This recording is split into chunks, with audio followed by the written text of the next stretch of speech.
Good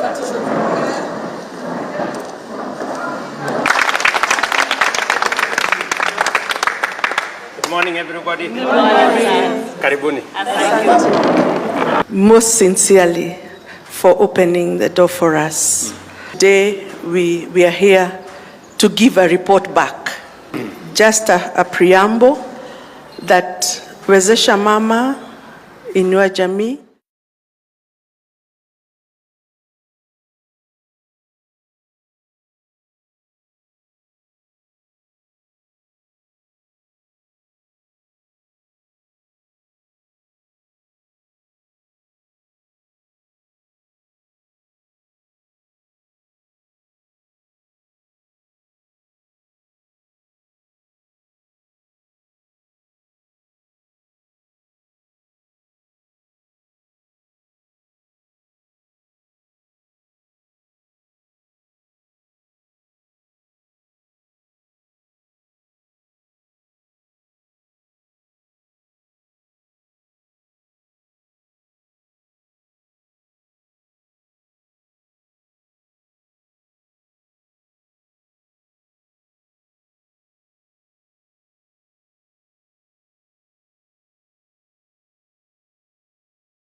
cases of femicide in our country.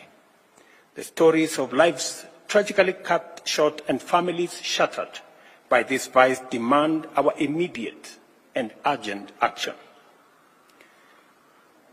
It is a stark reminder that we must act swiftly and decisively to protect the lives and the dignity of every woman and girl in Kenya.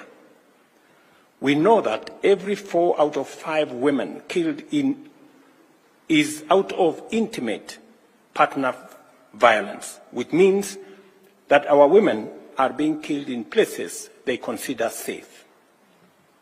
I send my condolences and those of these leaders standing here with me to those who are in pain today because of these tragic events. I commend the women leaders for their commitment and the practical proposals and solutions that they have put forward to end this scourge. This challenge requires the combined efforts of government, religious leaders, parents, teachers, civil society, and all citizens of goodwill. Protecting our daughters, sisters, and mothers begin at home, in our communities, and through all other institutions. Let me reiterate that the government, in its women's agenda, is explicitly committed to ending all forms of violence. As leaders, we are united in the resolve to ensure that justice is swift and efficient. I have instructed the criminal justice actors to execute their mandate without delay, holding perpetrators of femicide fully accountable. Gender desks in police stations must be enhanced, and we will introduce similar gender desks services in hospitals to ensure victims receive immediate attention and care. At the same time, we must equip our young people with the skills and awareness to navigate the risks they face in society. Social media has become a dangerous avenue for exploitation, and I urge our young people to treat strangers on these platforms with utmost caution. Parents, schools, churches, and community organizations must step up to provide life skills, counseling, and guidance to our young people. We urge religious leaders, too, to use their platforms to speak positively about women, women leadership, women engagement, and help congregations understand that women's rights are also human rights, creating a positive environment for women and our children. The government of Kenya is committed to ensuring that the structures that respond and support survivors do not re-victimize them.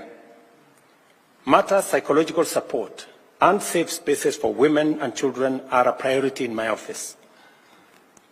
Through the Women's Rights Advisor, we are launching a Safe Homes, Safe Space campaign during the 16 days of activism against gender-based violence that is going to start on the 25th of November.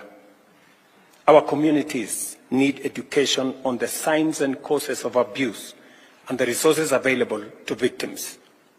Awareness is a crucial step in prevention.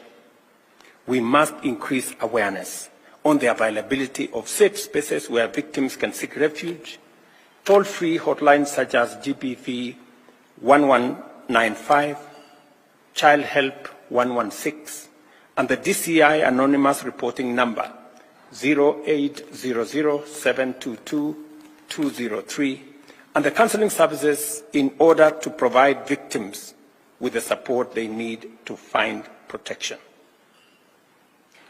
As we approach the 16 days of activism against gender-based violence, the women leaders standing here have agreed to embark on a nationwide awareness campaign to confront this vice head-on. This campaign will have the full support of my administration, and we are committing Kenya shillings 100 million for the Safe Home, Safe Spaces campaign and for the next 16 days of activism. And these women leaders will lead the way in making sure that our girls, our women, are made aware of the dangers they face, especially when they engage with strangers, when they engage with people in social media, in strange places, with strangers. It endangers their lives and it weakens their ability to be able to extricate themselves. I urge every Kenyan to join in this movement, to speak out, to educate, and to stand united against femicide. Finally, parents have a crucial role, and I say so as a parent of 4 girls myself. Be present and approachable for your children. Let us create homes where children feel safe, supported, and loved. A strong family is the first line of defense against the dangers lurking in our society. The women leaders and I stand united in declaring that femicide has no place in Kenya. Together, as a nation, through our concerted efforts, we shall eradicate this vice. We must be relentless in protecting the vulnerable in our midst and unwavering in our mission to create a society where every woman lives in safety, dignity, and freedom from fear. Thank you very much, and I look forward, leaders, to working with you as we join hands,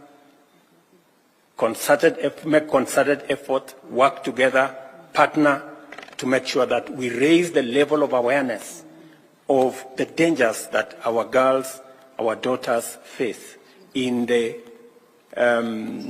hands of strangers and in the hands of people who don't mean well for our society.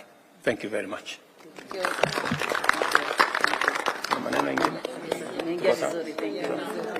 you.